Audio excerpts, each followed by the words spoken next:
Hello everyone.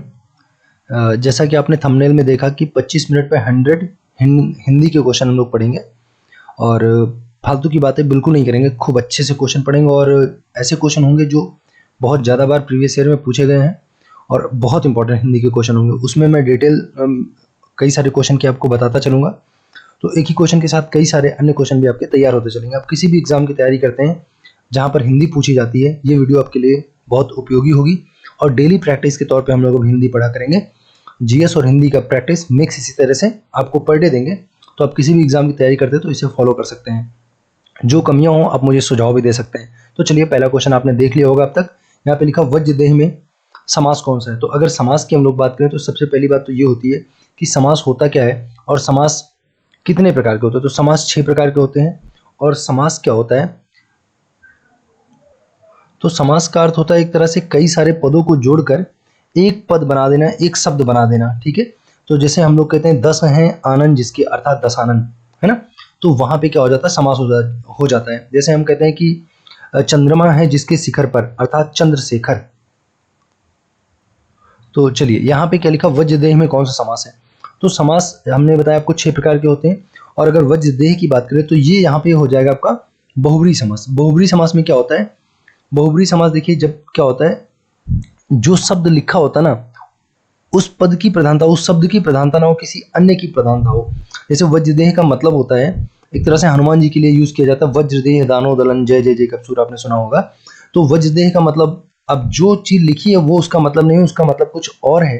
तो ऐसे जो समास होते हैं उनको बहुब्री समास कहा जाता है। जैसे मैंने आपको बताया दशानन, है ना। तो दशानन, 10 हैं आनंद जिसके, अर्थात रावण। तो जो लिखा दशानन लिखा है तो दशानन का मतलब रावण हो रहा है। ठीक है, इसी तरह से लंबोदर है, लंबा है उदर जिसका, अर्थात, तो अर्थात गजानन, गणेश भगवान। ठीक है, गज है आनंद जिसका। तो इस तरह से आप कह सकते हैं वज्रदेह में कौन समास हो जाएगा, बहुब्री समास हो जाएगा। समास कितने प्रकार के होते हैं, 6 प्रकार के होते हैं। ठीक है, अगला क्वेश्चन जो लिखा है, वचनामृत समस्त पद में समस्त पद का विग्रह क्या होगा। तो वचनामृत का जो है विग्रह क्या हो जाएगा, विग्रह का मतलब होता है तोड़ना, समास का मतलब होता है जोड़ना। ठीक है, ओके।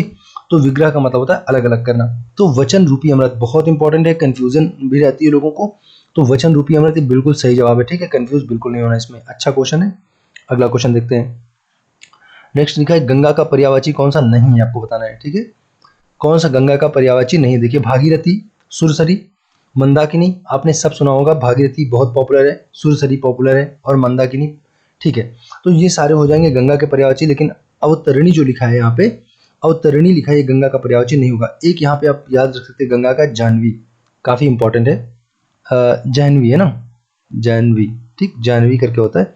तो जाह्नवी गंगा का पर्यायवाची होता है, जाह्नवी गंगा का पर्यायवाची है। ठीक है, भागीरथी, सुरसरी, मंदाकिनी सब गंगा के पर्यायवाची हैं, अवतरणी गंगा का पर्यायवाची नहीं है। अगला क्वेश्चन लिखा है, निम्नलिखित में से कौन सा शब्द बिजली का पर्यायवाची नहीं है। तो देखिए, चपला बिजली का पर्यायवाची है, तड़ित बिजली का पर्यायवाची है और दामिनी बिजली का पर्यायवाची है। और यहाँ पे बोले चंचला भी आप कह सकते हो ना, चंचला, चंचला, चंचला बिजली का पर्यायवाची हो जाएगा।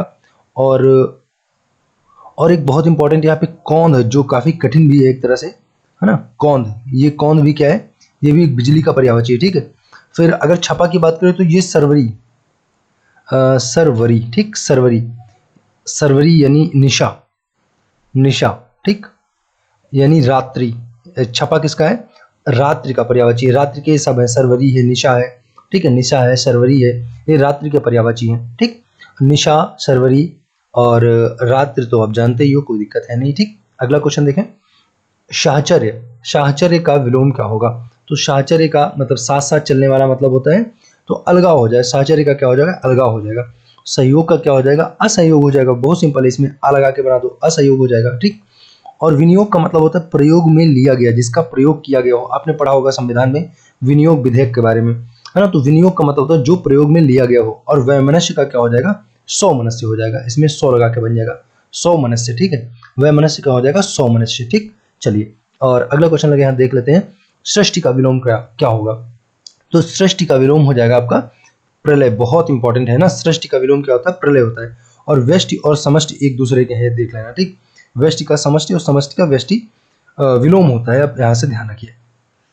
अगला क्वेश्चन लिखा, किंचित किंचित तत्सम शब्द का तद्भव क्या होगा। चलिए यहाँ पे बताना है किंचित तत्सम का तद्भव क्या होगा। ठीक है, किंचित का जो तत्सम शब्द है उसका तद्भव हो जाएगा कुछ। देखिए तत्सम शब्द जो होते हैं संस्कृत भाषा के शब्द होते हैं। कौन से होते हैं? संस्कृत भाषा के। संस्कृत भाषा के जो शब्द होते हैं वो तत्सम शब्द होते हैं। और तद्भव शब्द कौन से शब्द होते हैं? जो संस्कृत भाषा के बिगड़े हुए रूप हैं जिनको, और अगर हम लोग अपनी तरह से याद करना चाहें तो ये कह सकते हैं जिन शब्दों का प्रयोग हम लोग आम बोलचाल की भाषा में करते हैं, है ना, जिन शब्दों का प्रयोग हम लोग आम बोलचाल की भाषा में करते हैं वो तद्भव शब्द हैं। और जो शब्द संस्कृत भाषा से हैं जिनको हम लोग यूज नहीं करते हैं, रामायण वगैरह देखते थे वहां पे बड़े कठिन कठिन से शब्द बोलते थे वो लोग हिंदी में, वो तत्सम होते थे। एक्चुअली वो संस्कृत के शब्द होते हैं। ठीक है, जैसे किंचित, किंचित मात्र भी चिंता ना करो वत्स। देखो इस तरह से लग रहा है संस्कृत बोले ना, और कुछ परेशानी नहीं है, कुछ चिंता मत करो। तो कुछ क्या है? देखो तद्भव शब्द है। तो जो हम लोग बोलते हैं हम बोलचाल में तद्भव होता है। Right, okay. अगला क्वेश्चन लिखा निम्नलिखित विकल्पों में से तत्सम शब्द का चयन करें। ओके, एक मिनट। हाँ जी, क्या बताना है? निम्नलिखित शब्दों में से तत्सम शब्द का चयन करें। ऊपर कर लेते हैं। हाँ, चलिए निम्नलिखित शब्द विकल्पों में से क्या करना है आपको? तत्सम बताना। तो तत्सम मैंने अभी बताया आपको कि जो संस्कृत के शब्द होते हैं तत्सम होते हैं। तो देखिए तीखा, अटारी और गहरा, ये देखो हम लोग यूज करते हैं सारे शब्द। लेकिन निकृष्ट शब्द देखो संस्कृत भाषा जैसा लग रहा है, हम लोग इसका यूज नहीं करते हैं आमतौर पे, आम जो बोलचाल की भाषा में नहीं यूज करते हैं। तो अटारी का क्या हो जाएगा? इंपॉर्टेंट होता है, यहाँ पे आप देख सकते हैं अट्टालिका होता है। अट्टालिका, इसका होता है अट्टालिका। ठीक है, अट्टालिका, ये पूरा ला होता है। ठीक, सॉरी अट्टालिका। ठीक, ये अट्टालिका होता है अटारी का। गहरा का हो जाएगा गंभीर। क्या हो जाएगा? गंभीर हो जाएगा, गहरा का गंभीर हो जाएगा। ठीक, और अगर निकृष्ट की बात करें तो आप देख ही रहे हो तत्सम शब्द हो जाएगा। और तीखा का तीक्ष्ण हो जाएगा। ठीक है, पूछे जाते हैं सारे। ठीक, तीखा का क्या हो जाएगा? तीक्ष्ण हो जाएगा। तीखा का तीक्ष्ण हो जाएगा। राइट, तीखा का तीक्ष्ण हो गया। अटारी का अट्टालिका हो गया। तत्सम शब्द क्या होते हैं आपको पता है, संस्कृत वाले शब्द जो होते हैं। अटारी क्या है? तद्भव। गहरा क्या है? तद्भव है। और तीखा क्या है? तद्भव है। इन सबके तत्सम आपने देख लिया। ठीक है, अगला क्वेश्चन देखें, कल्पांत शब्द में कौन सी संधि होगी। चलिए अगले क्वेश्चन पे चलते हैं। कल्पांत, कल्पांत में संधि कौन सी होगी आपको बताना है। तो कल्प अंत का हो जाएगा कल्प धन अंत, है ना। इसका क्या हो जाएगा? कल्प धन अंत हो जाएगा। तो कल्प धन अंत, देखो यहां से भी अ निकलेगा और यहां से भी अ निकलेगा। ठीक, जब दो आपस में मिल जाते हैं तो आप कह सकते हो ये भी छोटा बड़ा सा कोई मतलब नहीं है। अगर एक ही प्रकार के स्वर आपस में मिलते हैं तो वहां पे दीर्घ संधि होती है। तो कल्पांत में हो जाएगी आपकी दीर्घ संधि। लेकिन अगर पूछे कि बताओ संधि कितने प्रकार की होती है, तो संधि 3 प्रकार की होती है। कौन कौन सी होती है? स्वर संधि होती है, व्यंजन संधि होती है, व्यंजन संधि होती है, और कौन सी संधि होती है? विसर्ग संधि होती है। विसर्ग संधि। ठीक, विसर्ग, विसर्ग, विसर्ग, विसर्ग संधि हो जाएगी। स्वर संधि, व्यंजन संधि और विसर्ग संधि, 3 प्रकार की संधि होती है। अगर पूछे बताओ स्वर संधि कितने प्रकार की होती है, तो ये स्वर संधि जो होती है 5 प्रकार की होती है। ठीक है, ध्यान रखना आप फिलहाल। और संधि एक्चुअली होता क्या है? दो वर्णों के मेल से उत्पन्न होने वाले विकार को संधि कहते हैं। याद रखना, पूछता है डायरेक्ट ये लाइन कि दो वर्णों के मेल से उत्पन्न होने वाले विकार को क्या कहते हैं, तो संधि कहते हैं। दो वर्णों के मेल से उत्पन्न होने वाले विकार को क्या बोलते हैं? संधि बोलते हैं। क्या बोलते हैं? संधि बोलते हैं। ठीक है, संधि कितने प्रकार की होती है? 3 प्रकार की, स्वर संधि, व्यंजन संधि और विसर्ग संधि। स्वर संधि कितने प्रकार की होती है? 5 प्रकार की होती है। ठीक है, तो फिलहाल तो अभी इतना ही जान के चलते हैं, आगे फिर पढ़ा लिखा जाएगा। ठीक है, निह कलंक में आपको बताना है कि कौन सी संधि होगी। तो निह कलंक का आपको बताना है कि मूल शब्द क्या होगा जिसका ये संधि विच्छेद किया गया है, उसका मूल शब्द क्या होगा। तो मूल शब्द जो हो जाएगा वो निष्कलंक हो जाएगा। देखिए ये कौन सी संधि हो जाएगी? विसर्ग संधि हो जाएगी। आपको अभी हमने बताया ना विसर्ग संधि, तो यहाँ पे कौन सी संधि होगी? एक तरह से देखा जाए तो यहाँ पे विसर्ग संधि होगी।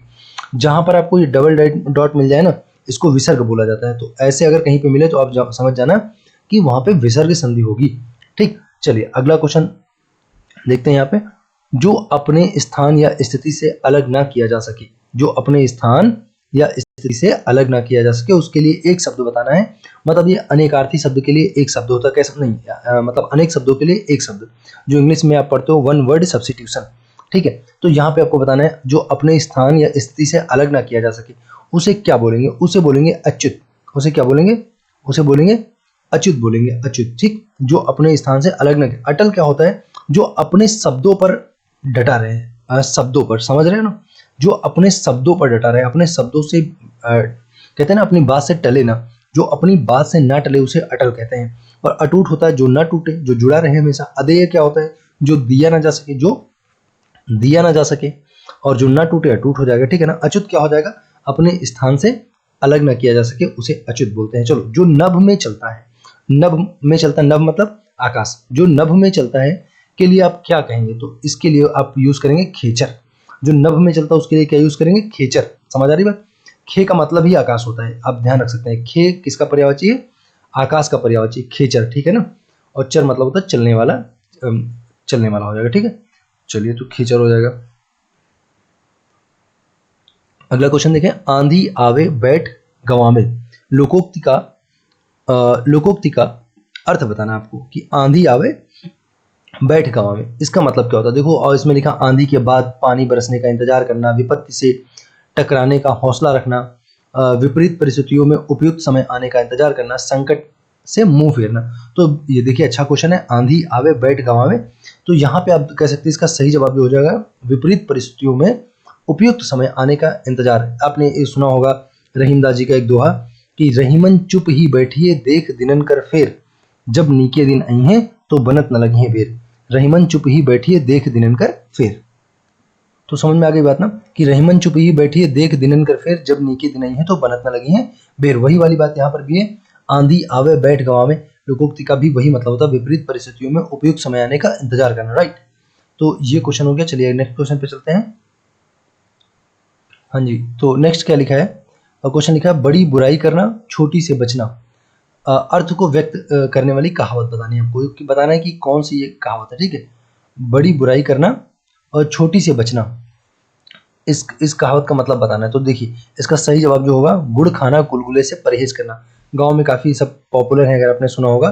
तो बड़ी बुराई करना, छोटी से परहेज, छोटी से बचना का मतलब होता है गुड़ खाना और गुलगुले से परहेज करना। मतलब गुड़ बड़ी चीज हो जाएगी और गुलगुले उससे बनने वाली छोटी चीज हो जाएंगी।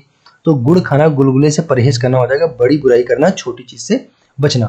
असरफी की लूट और कोयले पर मोहर उंगली पकड़कर पहुंचा।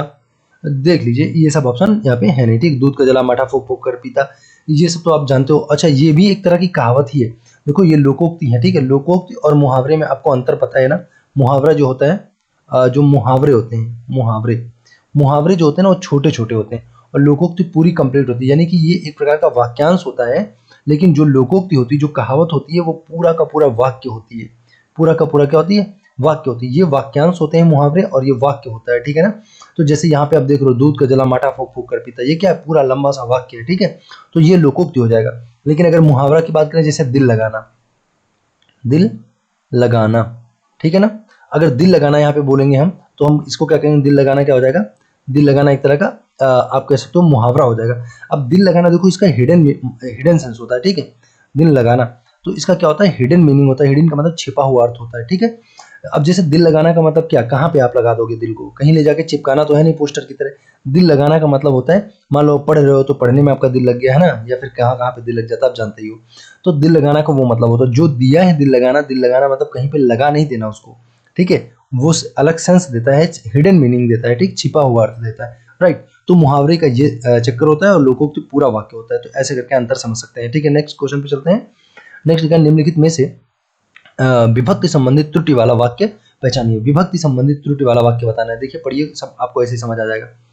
रामा घर को जाती है, राधा बाजार जाती है, राधिका पुस्तक पढ़ रही है, और राम घर जाता है। तो आपको पढ़ने से ही लग गया होगा, यहाँ पे को जो है जबरदस्ती लगा दिया गया है। ये विभक्ति जो है, को विभक्ति जो है फालतू में यहाँ पे यूज कर दी गई है। रामा घर जाती है ऐसे लिखा होता तो बढ़िया रहता। तो को नामक की जो विभक्ति है, ये सही तरह से यूज नहीं की गई, ठीक है। चलिए अगले क्वेश्चन पे चलते हैं हम लोग। अगला क्वेश्चन लिखा है, पति पत्नी के झगड़े का हेतु हो सकता है, वाक्य का शुद्ध रूप क्या होगा? अब देखो, यहाँ पे पढ़ने से ही आपको बुरा लग रहा होगा ये वाक्य। पति पत्नी के झगड़े का हेतु क्या हो सकता है? हेतु नहीं, यहाँ पे क्या होना चाहिए?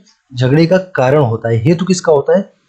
तो हेतु कब यूज करते हैं हम लोग? जब मान लो कुछ प्रयोजन होता है, प्रयोजन के सेंस में ना हेतु का यूज करते हैं। प्रयोजन मतलब कोई ओकेजन होता है, कोई प्रयोजन होता है, तो उस सेंस में हम लोग हेतु का यूज करते हैं। और कारण के यहाँ पे क्या है? पति पत्नी के झगड़े का क्या होगा? कारण होगा, कारण होगा। समझ आ रही बात है? तो पति पत्नी के झगड़े का कारण क्या हो सकता है, इसका सही जवाब हो जाएगा, राइट।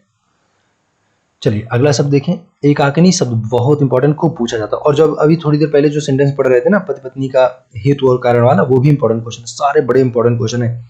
एकाकिनी शब्द का लिंग आपको बदलना है, ठीक है। तो एकाकिनी का काफी इंपॉर्टेंट है। एकांकी, एकाकी हो जाएगा। एकाकिनी का एकाकी हो जाएगा। इसका मतलब अकेला होता है, याद रखियो, अकेला। एकाकिनी या एकाकी का मतलब होता है अकेला, राइट। अगला लिखा है सर्वदा एक वचन में रहने वाला शब्द कौन सा है ना, जो एवर सिंगुलर रहता है, हमेशा एक वचन में रहता है, वो हो जाएगा आपका जनता, सदा एक वचन में प्रयोग होने वाला। यहाँ पे आप आकाश का यूज कर सकते हो, आकाश होता है, सदा एक वचन में प्रयोग होता है, ठीक है। और यहाँ पे और आप कह सकते हो पुलिस हो जाएगा, ठीक, पुलिस हमेशा एक वचन में यूज होती है। और आप बाल कह सकते हो, एक वचन में हमेशा यूज होता है ना, बाल हमेशा एक वचन में होते हैं। और अगर हमेशा बहुवचन में आपसे पूछा जाए कि कौन से यूज होते हैं, तो आपको बता दें, जैसे एक बड़ा इंपॉर्टेंट है प्राण, प्राण हो गया, फिर एक हो गया दर्शन, एक दर्शन हो गया, ठीक, दर्शन हो गया। और एक हस्ताक्षर आप याद कर सकते हो, हस्ताक्षर, ठीक है ना, हस्ताक्षर होते हैं। हस्ताक्षर भी जो है हमेशा, अगर आपसे पूछे बताओ सदा बहुवचन में प्रयोग होने वाला है, तो प्राण हो गया, दर्शन हो गया, हस्ताक्षर हो गया, है ना। और यहाँ पे आप आंसू यूज कर सकते हो, आंसू, है ना, आंसू हो जाएंगे, आंसू, ठीक। तो जो आंसू होते हैं ना, रोने वाले आंसू, आंसू हो गया, प्राण हो गया, दर्शन हो गया, हस्ताक्षर, ये हमेशा बहुवचन में प्रयोग होते हैं, राइट। और ये हमेशा एक वचन में प्रयोग होते हैं, ठीक।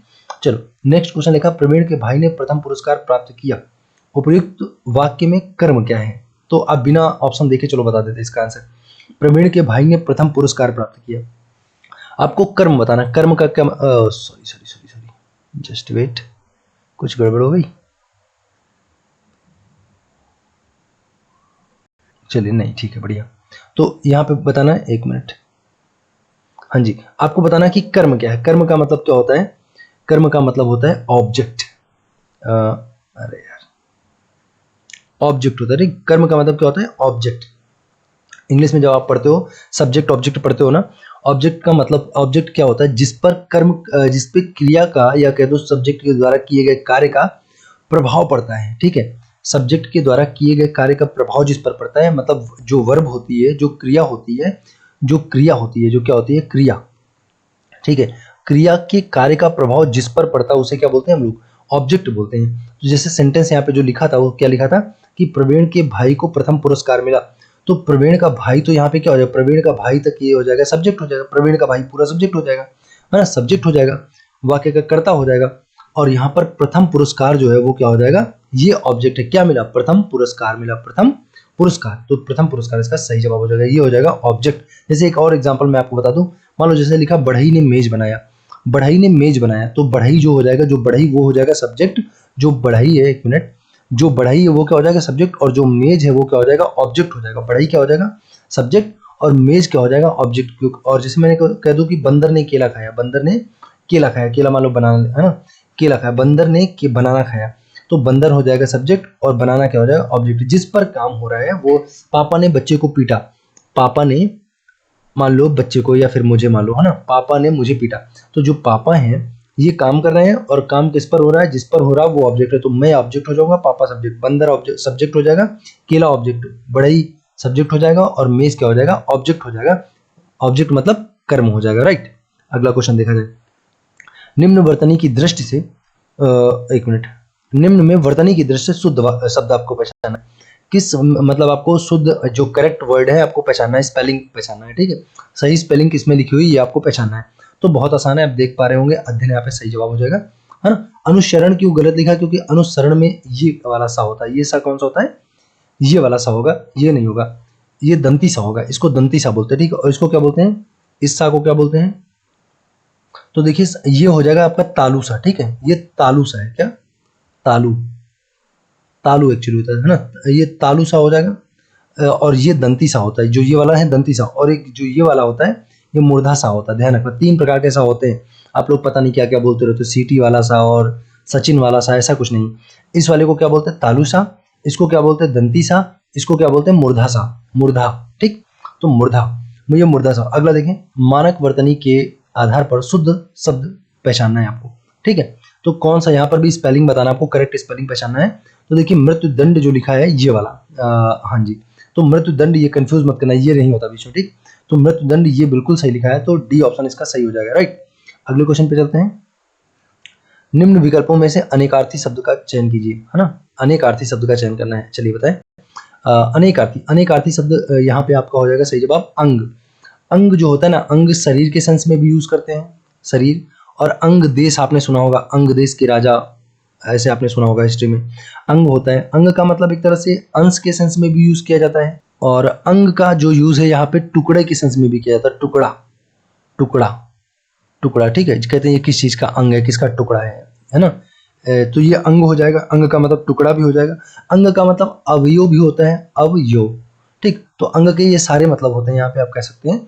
तो इस तरह से अनेकार्थी शब्द का मतलब जब एक ही शब्द के कई सारे अर्थ निकलते हैं तो उसे अनेकार्थी शब्द कहते हैं, ठीक है ना। तो यहाँ पे जैसे कई बार आप सारंग शब्द को पढ़ते हो, सारंग के कई सारे मतलब होते हैं, ठीक। तो ओके, ये था हमारा प्रैक्टिस सेट, और मात्र 20 मिनट में हमने इसको खत्म किया है। और मैं दावे के साथ कह सकता हूँ 20 मिनट में लगभग 25, अगर मैं 25 का बनाऊँ वीडियो तो 100 के आसपास आपको क्वेश्चन इधर उधर मिला जुला के हो ही जाएंगे। और प्रैक्टिस आपको बेशक बहुत अच्छी मैं करवाऊंगा, बस अभी स्टार्टिंग की वीडियो है, थोड़ी बहुत समस्याएं होंगी, कोऑपरेट करना। बेहतरीन वीडियो आगे मिलती रहेंगी आपको, जीएस और हिंदी की मिक्स प्रैक्टिस सेट। वीडियो देखने के लिए आप सभी का दिल से धन्यवाद। जय हिंद।